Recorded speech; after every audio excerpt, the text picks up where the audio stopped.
et la paix nous sont données de la part de Dieu notre Père et de la part de Jésus-Christ notre Seigneur. C'est le Seigneur qui nous appelle. Certains sont venus ici depuis des années et des années. Le hasard a fait qu'ils viennent maintenant ce week-end. Bienvenue à ceux qui viennent de loin comme de près. C'est le Seigneur qui nous appelle. C'est le Seigneur qui nous rassemble et nous unit par son esprit. Ce qui fait que, normalement, comme on est tellement différents, on n'aurait pas de raison d'être là ensemble. Mais c'est parce que c'est l'Esprit Saint qui nous rassemble, qui nous unit, qui est présent en nous, qui fait que celui qui est devant toi est ta sœur, celui qui est derrière toi est ton frère, il est comme toi, aimé de Dieu, attendu par Dieu, et le Père, à ses bras grands ouverts, faut accueillir chacun, comme vous êtes. Vous êtes les bienvenus dans ce lieu, dans cette salle qui devient temple du Seigneur. Alors le thème de ce culte, c'est vivre sous la bénédiction. Peut-être que certains ont déjà eu l'occasion d'écouter une partie du message, parce que j'allais le dire en vidéo.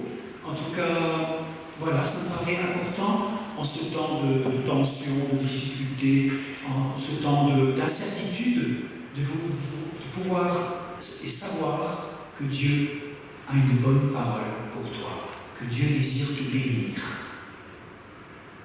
Dieu désire te bénir. Et on va voir qu'est-ce que ça signifie. Ce matin, j'ai posé une question au Seigneur et je lui ai dit qu'est-ce que tu veux, Seigneur, comme parole que je leur livre à mes frères et sœurs de Thionville pour débuter ce culte. Et puis j'ai levé les yeux, j'avais une image devant moi, je vous la livre, Jean 14, 6. Jésus dit, je suis le chemin, je suis la vérité, je suis la vie. Et rien que ça. Nul ne vient à Dieu le Père qu'en passant par moi. Je suis le chemin, dit Jésus, je suis la vérité, je suis la vie. C'est donc une parole pour toi, mon frère, ma soeur, ce matin. Et je vous invite à la prière.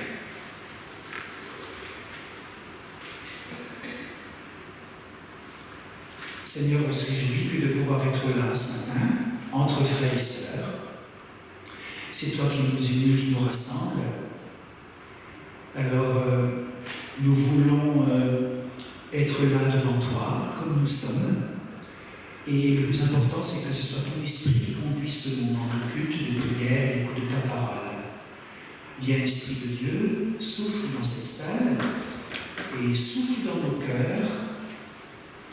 Viens donner la vie à tout ce qu'on va entendre, sentir, comprendre, tout ce que ça va nous questionner, et la louange et la prière. Viens par ton esprit mettre la vie. Toi, tu sais ce dont on a besoin. Alors on te confie ce moment, Père, et glorifie ton nom au travers de ce moment. En ton nom, Jésus, te prions. Amen. Et je vous invite à prendre le premier cantique, le 277. Je vous invite à vous lever. À Dieu soit la gloire pour son grand amour.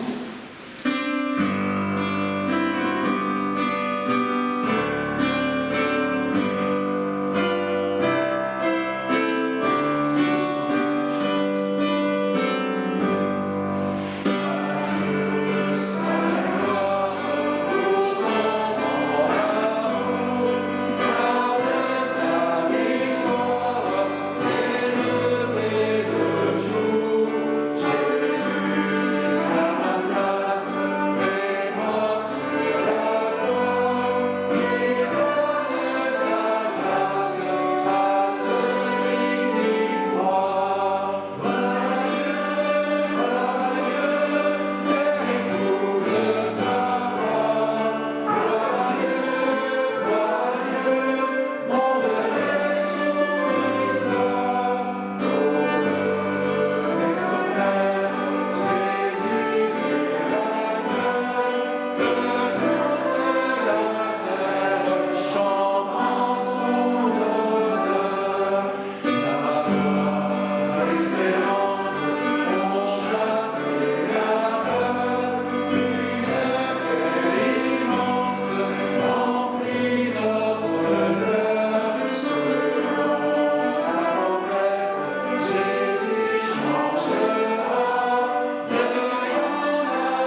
trouve que c'est pas juste.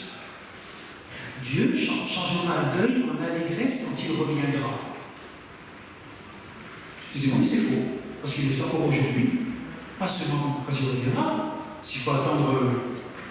Non, aujourd'hui, ce matin, en ce dimanche, Dieu change deuil en allégresse. Non, croyez pas. Ça, il faut faire attention à ce qu'on chante, et ça fait du bien de pouvoir dire, ben non, il change deuil en allégresse ce matin déjà. Amen. Alors nous poursuivrons avec le psaume 107, les versets 1 et 2.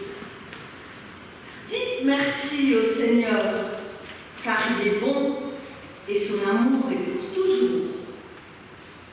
Qu'ils disent cela, les gens que le Seigneur a libérés. Qu'ils disent cela, ceux que le Seigneur a arrachés à l'ennemi. Et nous poursuivrons avec les versets 23 à 32. Les Hébreux sont partis en bateau pour travailler en pleine mer. Ces gens-là ont vu ce que le Seigneur a fait, ses actions étonnantes sur la mer. D'un seul mot, il a fait taire la tempête, il a fait venir la tempête, et le vent a soulevé les vagues. Leur bateau était lancé vers le ciel, puis redescendait au fond de la mer. Les marins se sentaient vraiment mal. Ils ne pouvaient plus tenir debout. Ils marchaient comme des gens qui ont trop bu. Ils ne savaient plus rien faire.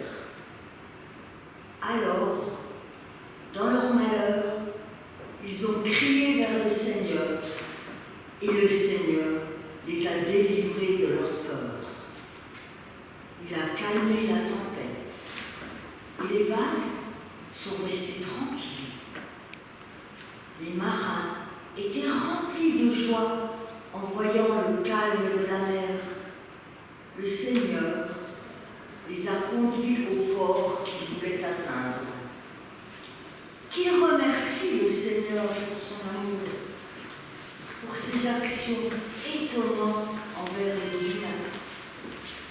Qu'ils disent sa grandeur dans l'assemblée du peuple, qu'ils chantent sa louange au conseil des anciens. Amen.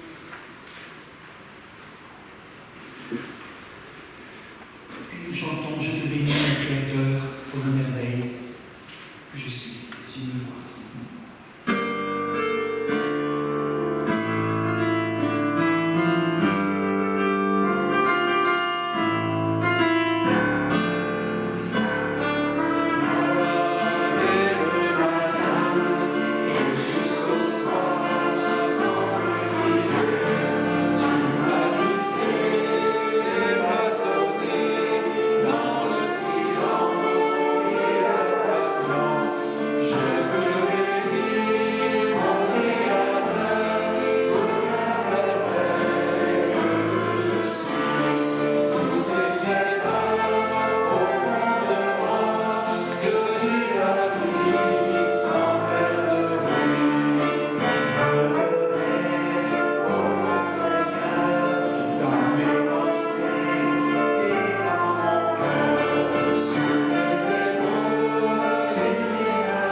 Dieu dit à Moïse, ne t'approche pas d'ici, enlève tes sandales, car l'endroit où tu te tiens est une terre qui m'appartient. Oui, je suis le Dieu de ton père, le Dieu d'Abraham, d'Isaac et de Jacob. C'est l'extrait du buisson ardent. Le Seigneur invite Moïse à se livrer. Ôte tes sandales, ôte tes babouches, ôte tes chaussures, mets-toi pieds nus. Livre-toi au Seigneur, livre-toi totalement, dévoile-toi, libère-toi de tout ce qui est en toi et qui n'est pas juste, qui est sans vie.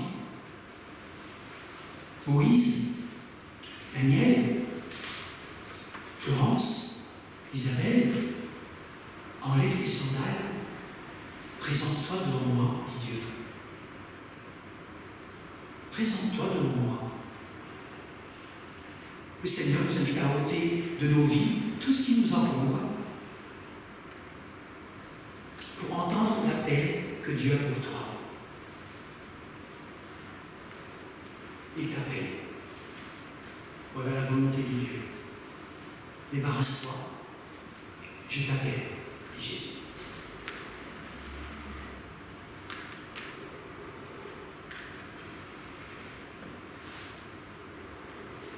Et nous continuons avec le numéro 160, Notre Dieu et délivrance.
J'aime quand tu te tiens devant moi.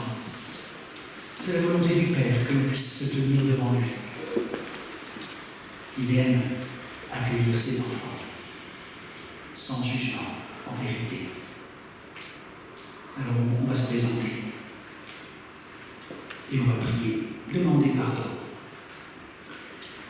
Seigneur, c'est la grâce de pouvoir venir vers toi, comme Abraham, Moïse, Jérémie, David, Pierre, Paul, et tous ces et ceux qui nous ont précédés dans la foi, se sont tournés vers toi, se sont présentés devant toi dans leur humilité, dans leur faiblesse, et bien nous aussi ce matin. C'est vrai que tu nous bénis parce que nous sommes tes enfants, mais tu vois aussi l'état de nos cœurs. Toi qui es un Dieu de délivrance, tu veux ôter de nous tout ce qui nous rend esclaves. Alors on te présente ce matin tout ce dont on est esclave, que ce soit des écrans, que ce soit du regard des autres, esclave de notre compte en banque, esclave de notre portable, esclave de notre travail,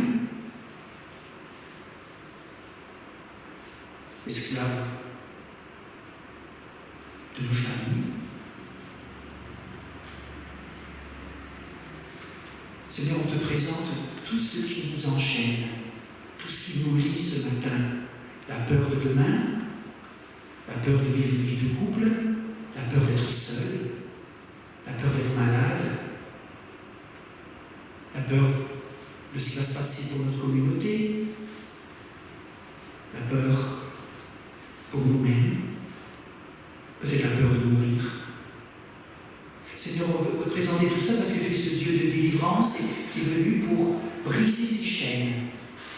du Christ. Alors Seigneur, on veut présenter tout cela dans le silence. Tout ce qui peut nous rendre dépendants. Tout ce dont on a du mal à être libre. Alors dans le silence, je vous invite à vous présenter devant Dieu, puis avec vos mots, dans le silence de vos cœurs, de dire ce qui est en vous, vos peurs et vos esclavages.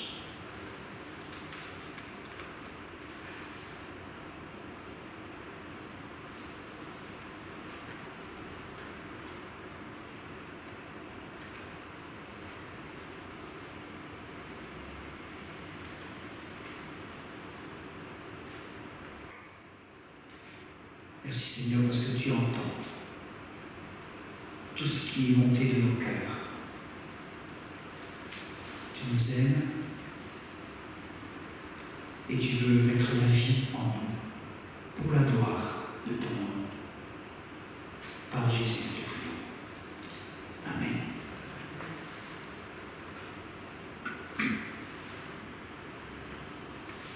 On peut rester assis pour chanter Si mon peuple s'humilie, prie et cherche ma face.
C'est une parole de vie, de bonheur que Dieu vous adresse dans Romains chapitre 3 à partir du verset 22.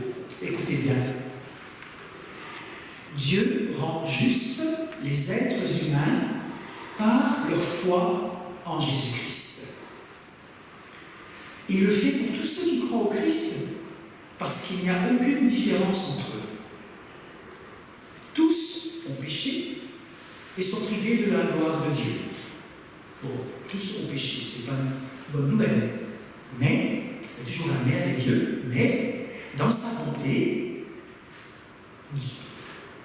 privés de la gloire de Dieu, voilà. Mais dans sa bonté, Dieu les rend justes gratuitement par Jésus-Christ, qui les libère du péché, les libère de tout esclavage, de toute dépendance. Dieu a offert le Christ en sacrifice. Alors, par sa mort, le Christ obtient le pardon des péchés pour ceux qui croient en lui. Ainsi, Dieu a voulu montrer qu'il est toujours juste. Il l'était autrefois, quand il a été patient et n'a pas puni les péchés des êtres humains, mais il est juste aujourd'hui, puisqu'il veut à la fois être juste et rendre juste ceux qui croient en Jésus. Amen. Il nous rend juste, il nous libère, il nous rend libres. Il y en a qui payent 30 années de psychothérapie pendant une demi-heure pour être libre. Vous voyez ce que je veux dire? Je ne dis pas que c'est pas bien d'avoir un psychothérapeute, mais je dis qu'en même temps, il y a le Christ qui est là et qui annonce une parole de vie dans ton âme, dans tes émotions, dans ta sensibilité, dans ton intelligence. Je te libère, dit le Christ. Voilà, une parole gratuite.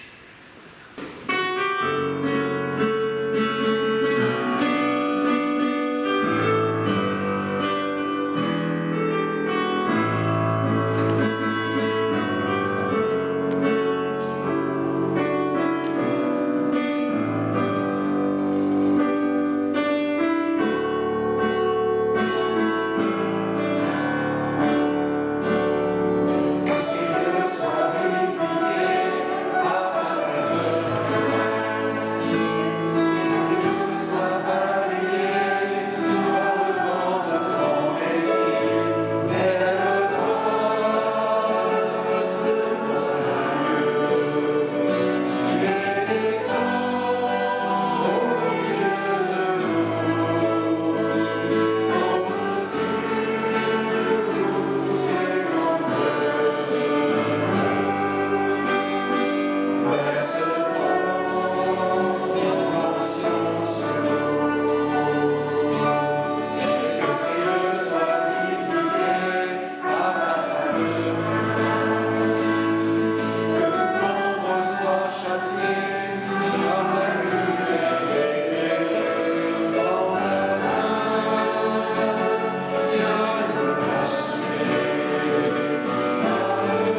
et les enfants de leurs enfants.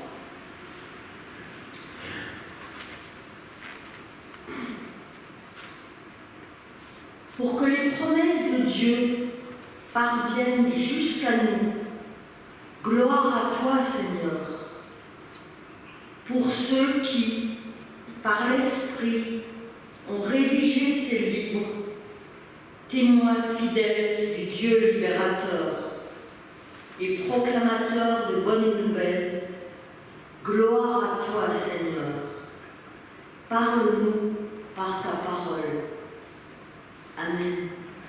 La première lecture de ce jour est extraite de l'Ancien Testament du livre de la Genèse, au chapitre 12, les versets 1 à 5. Le Seigneur dit à Abraham, quitte ton pays, ta parenté et la maison de ton père, et va dans le pays que je te montrerai. Je ferai naître de toi une grande nation, je te bénirai et je rendrai ton nom célèbre. Tu seras une bénédiction pour les autres. Je bénirai ceux qui te béniront, mais je maudirai ceux qui te maudiront. À travers toi, je bénirai toutes les nations de la terre. Abraham, qui était âgé de 75 ans, quitta Haran comme le lui ordonnait le Seigneur. Lot partit avec lui. Abraham prit donc avec lui sa femme, Sarai, et son neveu Lot. Ils emportaient toute leur richesse et emmenaient les esclaves achetés à Haran. Ils se dirigèrent vers le pays de Canaan. Je poursuivrai le Deutéronome au chapitre 30. La parole du Seigneur est tout près de toi, dans ta bouche et dans ton cœur, pour que tu la mettes en pratique. Regarde, aujourd'hui je place devant toi la vie et le bonheur d'une part, la mort et le malheur d'autre part.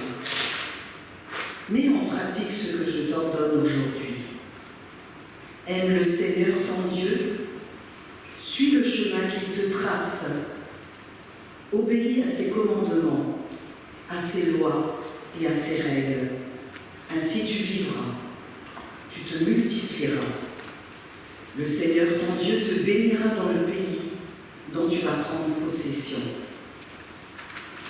Mais si tu te détournes de lui, si tu lui désobéis, si tu adores d'autres dieux, alors tu disparaîtras complètement. Je vous préviens dès aujourd'hui, vous ne resterez pas longtemps dans le pays dont tu vas prendre possession au-delà du Jourdain. Oui, je vous avertis solennellement aujourd'hui. Les cieux et la terre en sont témoins. Je place devant toi la vie et la bénédiction d'une part, la mort et la malédiction d'autre part. Choisis donc la vie et tu vivras, toi et ta descendance. Aime le Seigneur ton Dieu, écoute sa voix, reste-lui fidèlement attaché. Alors tu vivras et passeras de longues années dans le pays que le Seigneur a promis de donner à tes ancêtres, Abraham, Isaac et Jacob. Et dans Marc, au chapitre 10, les versets 13 à 16, des gens amenaient des enfants à Jésus pour qu'il les touche. Mais des disciples le dirent, mais les disciples lui firent des reproches. Quand Jésus vit cela, il s'indigna et dit à ses disciples, « Laissez les enfants venir à moi, ne les en empêchez pas, car le royaume de Dieu appartient à ceux qui leur ressemblent. Je vous le déclare, c'est la vérité. Celui qui ne reçoit pas le règne de Dieu comme un enfant ne pourra pas y rentrer. » Ensuite, il prit les enfants dans ses bras et les bénit en posant les mains sur eux. Nous poursuivons avec la lecture de 3 versets Le premier est extrait de la première épître de Pierre, au chapitre 3, le verset 9. Ne rendez point mal pour mal ou injure pour injure. Bénissez au contraire, car c'est à cela que vous avez été appelés afin d'hériter la bénédiction. Le second est extrait de l'évangile de Matthieu, chapitre 5, verset 44. Vous avez appris qu'il a été dit, tu aimeras ton prochain et tu haïras ton ennemi. Mais moi je vous dis, aimez vos ennemis, bénissez ceux qui vous maudissent, faites du bien à ceux qui vous haïssent et priez pour ceux qui vous maltraitent et qui vous persécutent. Et le troisième est extrait du livre des Proverbes, au chapitre 10, le verset 22. C'est la bénédiction de l'Éternel qui enrichit, et il ne la fait suivre d'aucun chagrin.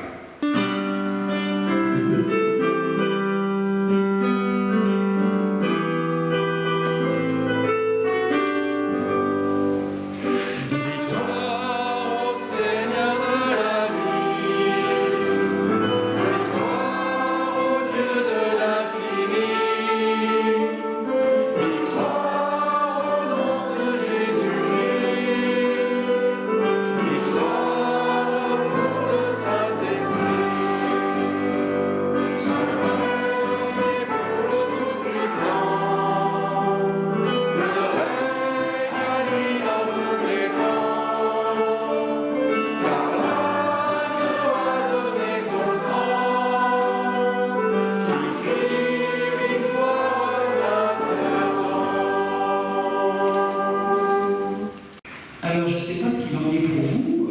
J'espère que quand on parle de bénédiction, vous pensez à quoi?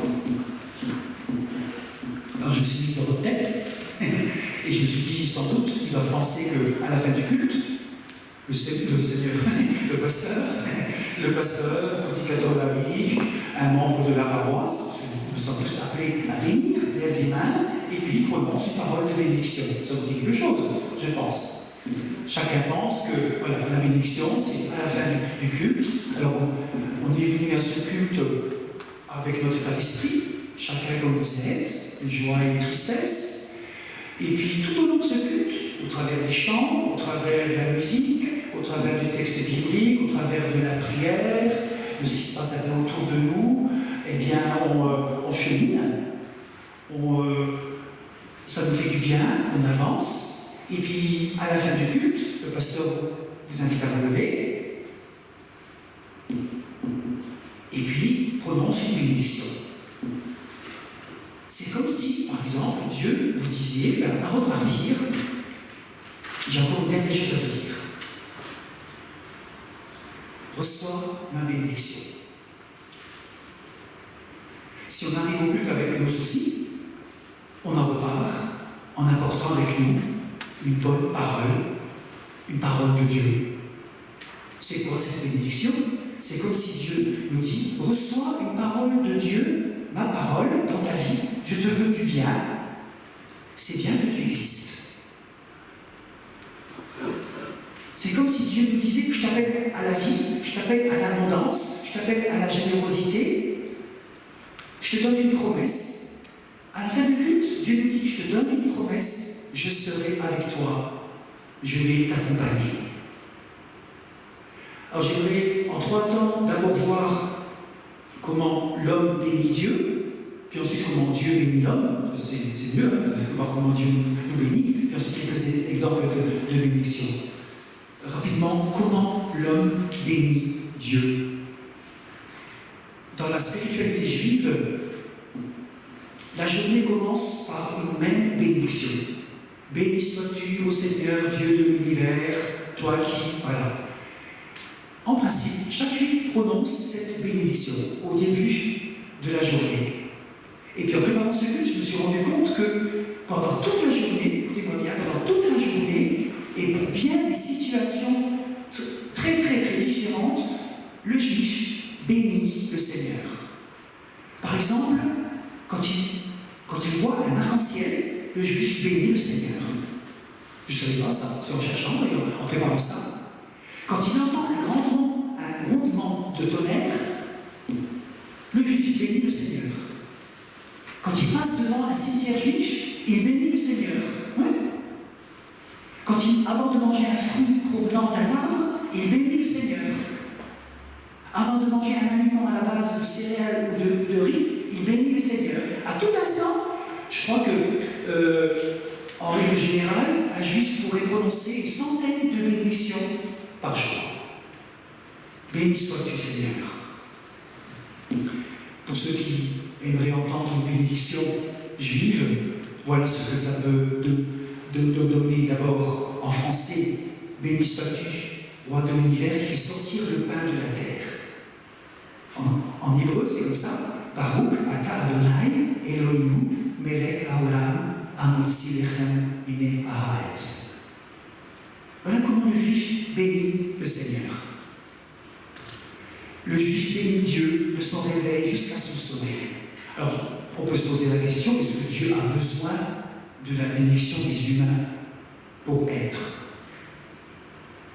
Franchement, est-ce que Dieu a besoin de notre bénédiction pour vivre? Probablement pas. En revanche, si l'homme bénit le Seigneur, c'est qu'il a besoin de prononcer des mots pour vivre devant Dieu.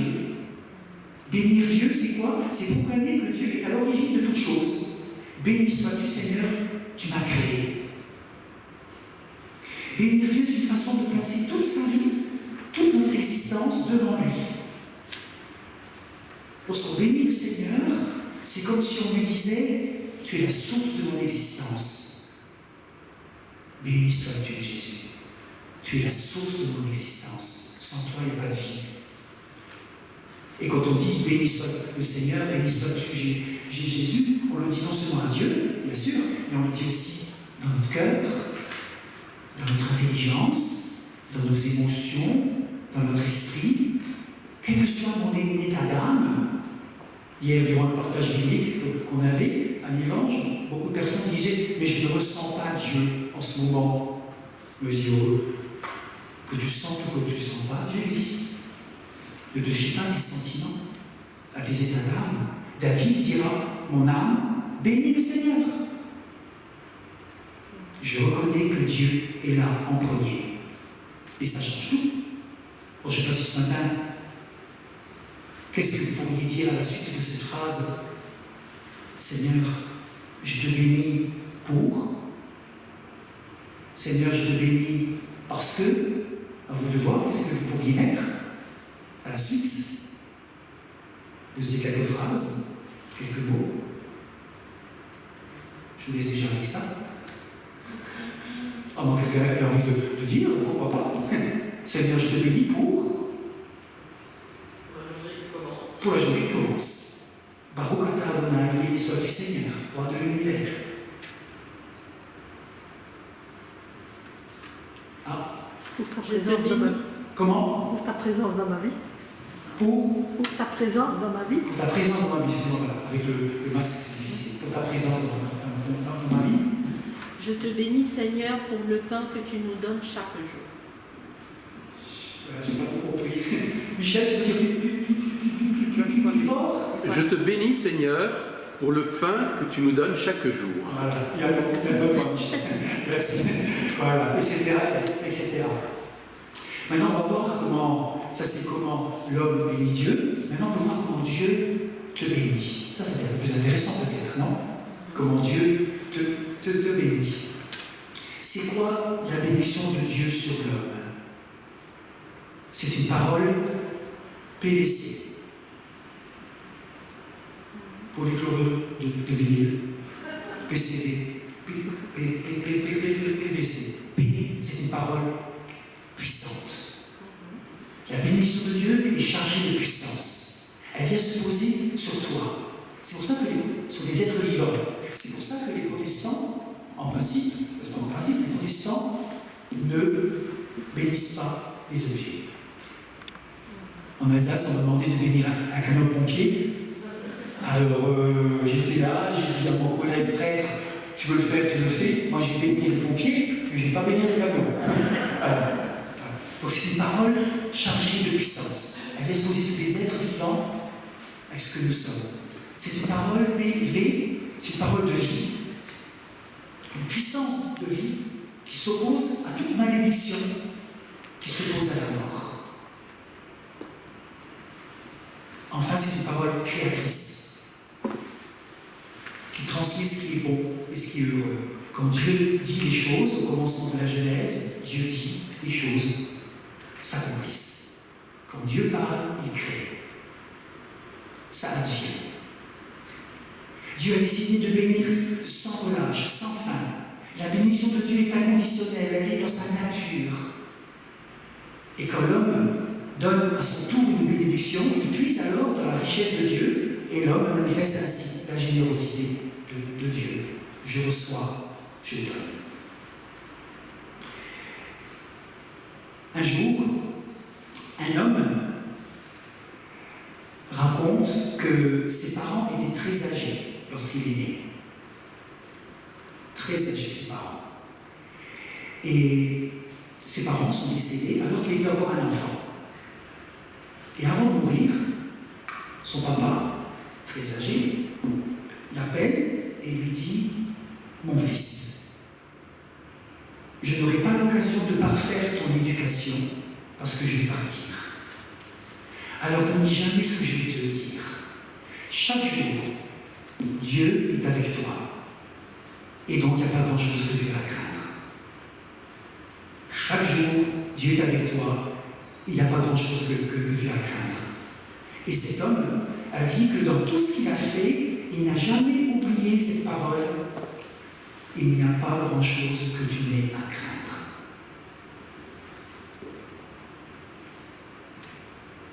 Tu peux même la redire à toi-même. Il n'y a pas grand-chose que tu n'aies à craindre.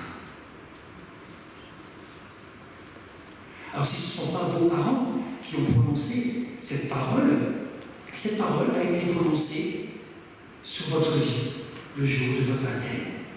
Que vous étiez baptisé en tant qu'adolescent, adulte, bébé, que ce soit avec quelques gouttes d'eau ou bien avec une baignoire, comme j'ai l'occasion de vivre ici à Thionville, quel que soit le cube.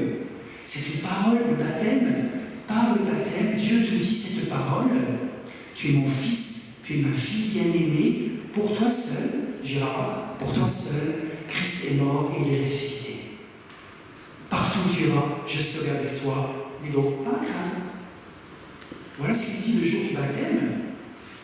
Comprenez? Je ne sais pas si certains ont été baptisés, ou certains peut-être vont demander le baptême. C'est une parole que Dieu vous laisse pour vous. Alors, dans les églises, il n'y a pas seulement lors du baptême qu'on propose la bénédiction. Il y a aussi l'occasion de bénir des enfants.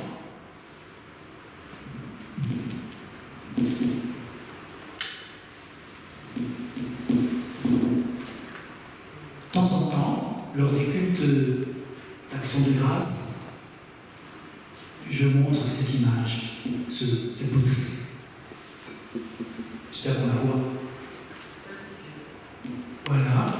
Et cette main qui est posée sur un enfant, quelle joie de pouvoir le faire, moi en tant que pasteur, et peut-être aussi, et c'est pas peut-être, Dieu demande aussi que vous, en tant que parents, en tant que grands-parents, en tant que parrain, marraine, de poser la main sur votre enfant, sur votre petit-fils, sur votre nièce, sur votre neveu, votre filleul, petit ou adolescent, de poser votre main sur lui et demander à Dieu une parole de vie et de bonheur pour votre enfant, votre petit-fils. Et en tant que pasteur, j'ai eu l'occasion de vivre, je ne sais pas, des centaines et des centaines de baptêmes, que ce soit pour des enfants, pour des jeunes. Cette parole a marqué. Le fait de poser ma main, c'est quand même rare qu'une personne un peu étrangère pose la main sur la tête d'un enfant. À part le pasteur ou quelques personnes, des gens de la famille, très peu de personnes posent la main sur la tête d'un enfant. c'est quand même assez intime, on touche quelqu'un. Et de pouvoir le faire, je vous assure combien des enfants ont été touchés, ont pleuré, et des parents aussi. Ils ont comme senti l'amour de Dieu, cette présence de Dieu, ils ont senti la tendresse de Dieu. Rappelez-vous, peut-être qu'un jour, en tant qu'enfant, adolescent ou adulte, quelqu'un a posé la main sur vous. Jésus a béni les enfants.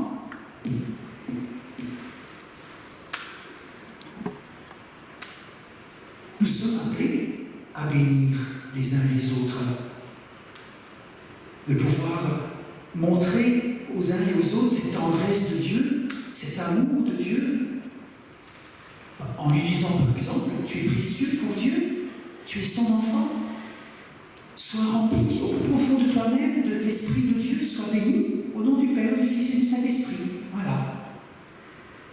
Une bénédiction pour un enfant, pour un jeune. Rappelez-vous le jour de votre confirmation, le pasteur, ou je ne sais pas si c'est d'origine catholique ou le prêtre, ou quelqu'un a posé la main sur vous et vous a béni. Moi je me souviens du pasteur Alfred Muller, voilà, d'autres aussi se souviennent de lui, qui nous a bénis le jour de notre confirmation. Et en tant que pasteur, j'ai pu bénir d'autres jeunes, des confirmants, et je vous assure que ça a touché le cœur de ces jeunes. Le jour de ma confirmation, lorsque le pasteur nous a bénis, je me suis donné au Christ. Je dis, Seigneur, tu poses ta main sur moi, je suis en sécurité. Fais de ma vie ce que tu veux. Que ce soit le baptême, que ce soit la confirmation, il y a aussi un autre moment, en tant que couple, le jour de la bénédiction de votre mariage, pour celles et ceux qui ont souhaité vivre ce moment, rappelez-vous-en. Ici, ailleurs, le pasteur, avec le prêtre, a posé sa main sur vous, sur votre vie de couple, pour vous dire, eh bien, que votre vie, vous souhaitez que votre vie se déroule sous le regard bienveillant de Dieu. Monique, rappelle-toi le jour de la bénédiction de Pierre, ici, dans ce temple. Non? Ailleurs?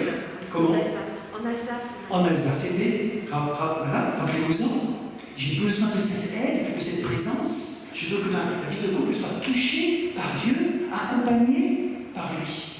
Je veux que ma vie de couple soit dans les mains de Dieu. Et puis, d'autres exemples, on a l'occasion de visiteurs, j'imagine qu'Isabelle et Frida et d'autres, peut-être, voilà, ont eu l'occasion, quand une personne me demande, de bénir la personne, de poser une main sur une personne en souffrance, heureusement pas seulement en fin de vie, mais avant, de pouvoir l'apporter à Dieu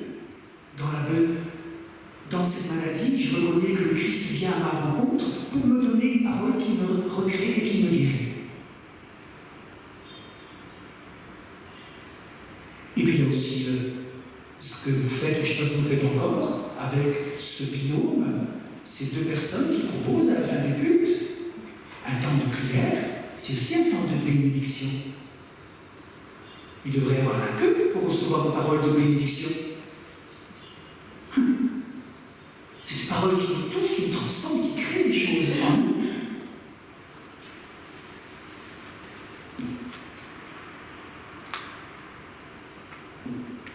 La bénédiction de Dieu, écoutez-moi bien, représente une intrusion dans votre vie. Une intrusion dans votre vie. Une intervention de Dieu dans votre vie. Une ingérence de Dieu dans votre vie. Que votre vie soit fragile ou pas, accomplie ou pas, nous demandons à Dieu une vie pleine, une nouvelle saveur. On n'a pas envie de ça? On n'a pas envie que notre vie, oui, vive une nouvelle saveur, une nouvelle orientation, des nouveaux projets avec le regard de Jésus. Peut-être que certains commencent à attendre de retraite, ou ne savent pas trop qu'est-ce que je vais faire de mon temps. Seigneur, donne-moi une parole qui me permet d'avancer.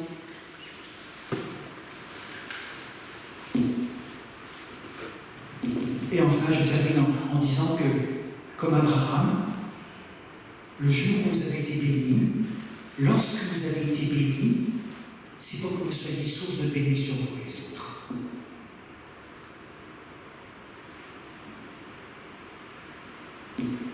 Deviens une source de bénédiction pour les autres. Tu es béni pour aller devant les autres. Ce que tu vis ce matin, ce n'est pas pour toi seul. Sinon, ça va mourir, ça va s'étouffer, ça va s'étioler, ça va se réduire, tu vas l'oublier. Les gens retiennent que 15% de ce qu'on entend. Alors, heureusement qu'il y a un support visuel pour vous rappeler à 20 ou 30%. C'est comme ça, voilà. Mais ce que tu as entendu, ce que tu as perçu, donne-le aux autres. Tu as été béni pour bénir les autres. Ne te renferme pas sur toi. Va vers les autres avec ces paroles de vie, une parole qui crée et une parole puissante. Le Seigneur t'envoie auprès de tes voisins, auprès de tes collègues, auprès de ta famille. Abraham avait 75 ans, donc vous pouvez aussi, ceux qui sont un peu âgés, vous avez de la marge et vous pouvez le faire. Tu es porteur de la puissance de Dieu.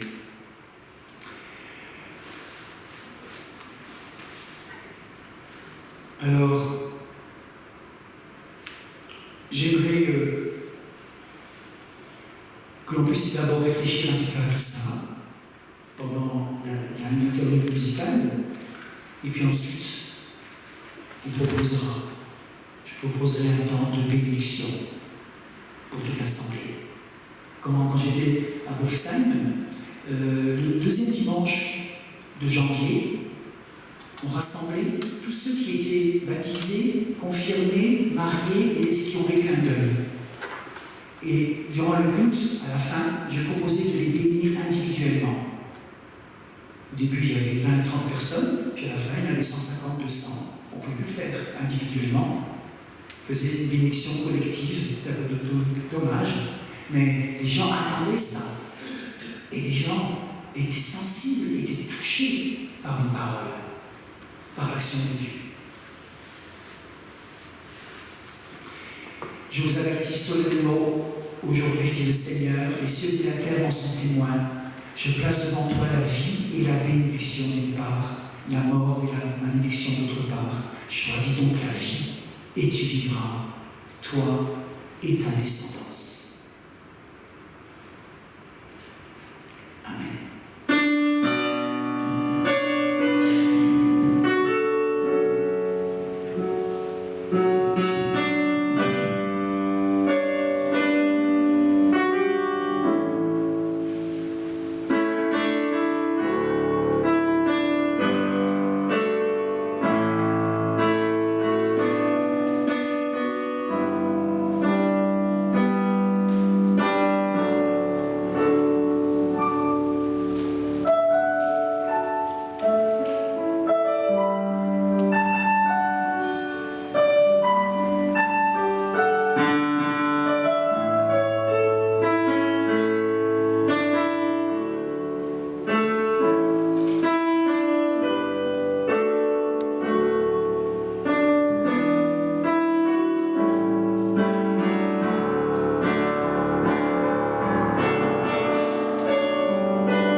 Et je vous invite à prendre ce chant.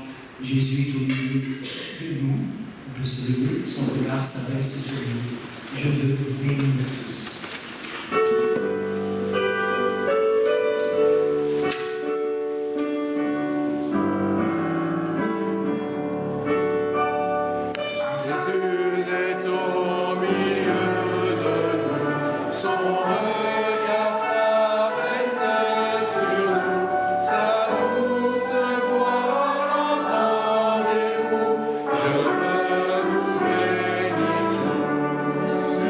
Je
Notre Père, qui es aux cieux, que ton nom soit sanctifié, que ton règne vienne, que ta volonté soit faite sur la terre comme au ciel. Donne-nous aujourd'hui notre pain de ce jour. Pardonne-nous nos offenses, comme nous pardonnons aussi à ceux qui nous ont offensés. Ne nous laisse pas entrer en tentation, mais délivre-nous du mal, car c'est à toi qu'appartiennent le règne, la puissance et la gloire, pour les siècles des siècles. Amen. Merci. Alors tout d'abord, merci au pasteur Daniel Reiss d'être venu nous rencontrer et d'avoir présidé ce culte de la bénédiction. Vraiment, merci beaucoup Daniel. Merci aussi aux musiciens et aux différents lecteurs pour leur participation à la liturgie. Merci à Hélène pour la projection et à Michel, notre caméraman et webmaster. Et nous sommes toujours en période de vacances. Toutes les activités habituelles ne reprennent pas encore. Donc il n'y a pas d'école de dimanche aujourd'hui, ni dimanche prochain. Alors il n'y aura pas de café partage, a-t-on dit, jeudi après-midi. Mais l'équipe d'entretien des locaux sera à pied d'œuvre à partir de 9h ce jeudi. Alors il y aura réunion du groupe de prière interconfessionnel ce vendredi, donc c'est à 16h30. Et dimanche prochain, il y aura culte à 10h30 ici au foyer. À la fin de ce culte, un binôme de prière se tiendra ici devant la scène pour vous accueillir et partager avec vous une joie ou une peine que vous souhaitez porter avec eux devant le Seigneur. C'est maintenant le moment de l'offrande. Elle représente une forme de réponse à la parole du Seigneur, que chacun donne ce qu'il a décidé dans son cœur.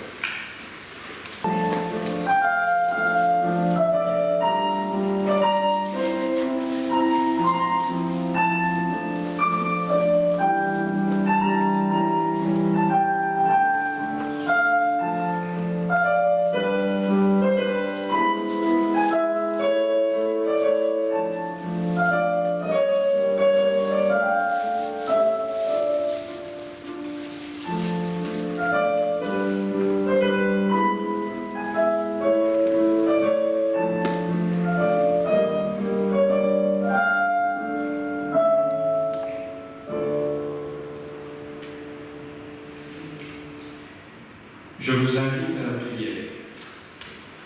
Seigneur, nous te rendons grâce pour les dons que jour après jour nous recevons de ta bonté.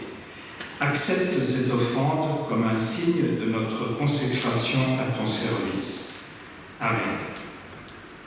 Je vais vous parler du fil rouge de cette semaine. Le sujet est une 17e fermeture d'église qui plane sur les chrétiens d'Algérie et il lance un appel à la prière. Les chrétiens d'Algérie demandent que l'on prie pour les responsables de l'église d'Et Ateli. Le 2 février, le gouverneur de la province de Tizi Ouzou a entamé une procédure visant à fermer cette église. Si la mesure était entérinée, la liberté de culte des chrétiens algériens serait une nouvelle fois atteinte. 16 bâtiments d'église ont déjà été fermés et au moins 4 autres communautés sommées de cesser leurs activités. L'église d'Et Ateli sera-t-elle la 17e sur la liste? La procédure de fermeture vise le pasteur et son père qui est propriétaire du terrain où se trouve l'église. Pour l'instant, aucune date n'a été fixée pour l'audition de l'affaire par le tribunal. L'église d'Et Ateli a été créée en 2006 et a rejoint en 2011 l'EPA, Église protestante d'Algérie. C'est l'organisation qui fédère les églises protestantes d'Algérie. Elle compte plus de 90 membres qui risquent d'être privés de lieu de culte en raison d'un texte de loi inique. Le gouvernement mène une campagne de fermeture des églises protestantes depuis novembre 2017 en vertu d'une ordonnance de 2006 réglementant le culte non musulman. Ce texte législatif exige que le culte non musulman ne soit pratiqué que dans les bâtiments autorisés à cet effet. Or, aucune autorisation n'a encore été délivrée.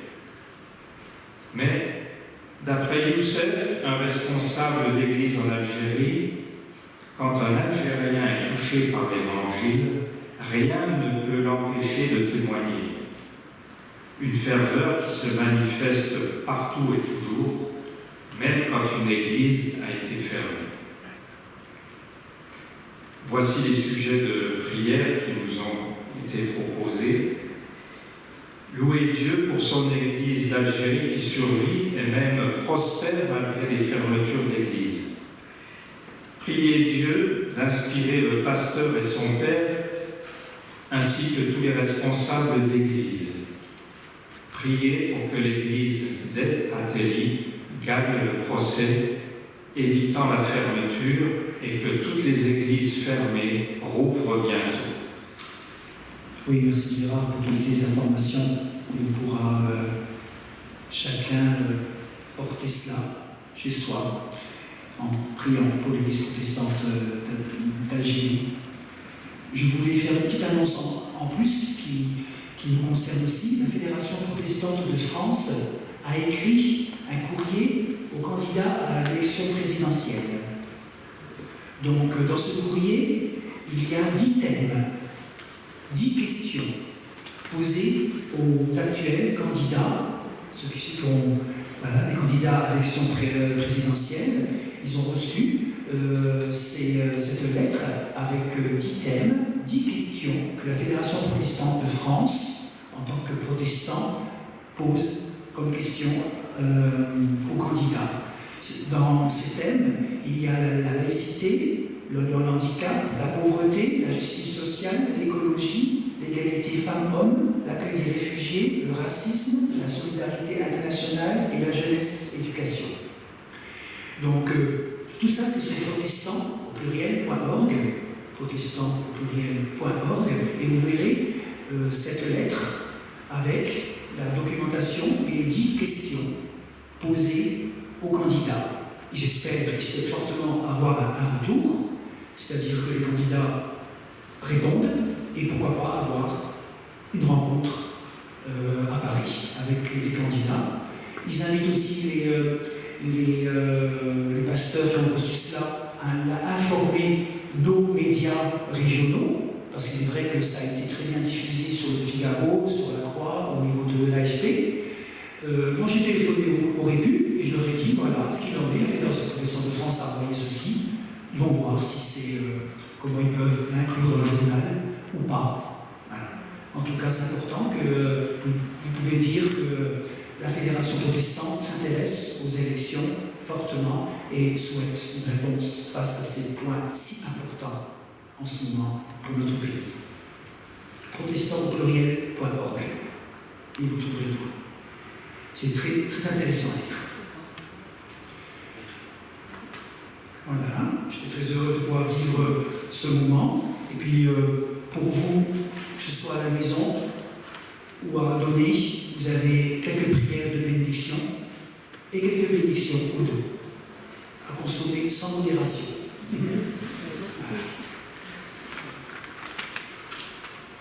Je vous invite à vous lever pour recevoir une dernière bénédiction et puis de pouvoir ensemble la chanter, cette bénédiction. Que le Seigneur te bénisse et te garde. Que le Seigneur fasse briller sur toi sa lumière et t'accorde sa grâce. Que le Seigneur tourne sa face vers toi et te donne sa paix. Va en paix. Amen. Amen. Que la grâce de Dieu soit sur toi pour t'aider à marcher dans ses voies.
Allons dans sa paix avec sa bénédiction. Bon dimanche. Merci à bientôt.